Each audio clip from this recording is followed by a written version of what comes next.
Quan a finals del segle XIX les lleis Ferry instauren l'escola obligatòria i gratuïta, els mestres s'atrapen davant d'alumnes que majoritàriament parlen pas la mateixa llengua.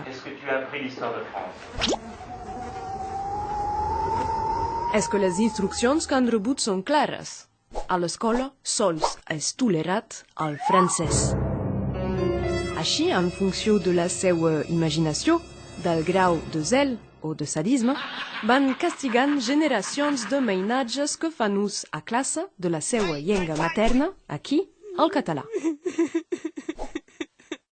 El sistema més pervers és, sens dubte, aquell del senyal. Al matí, el mestre dona un objecte, el senyal, a un alumne. Quan aquest, sent un company parla català, li té de passar el senyal. Aquest se l'haurà de treure de sobre, denunciant un altre company i així fins a final del dia, quan pel darrer arribarà l'hora de rebre.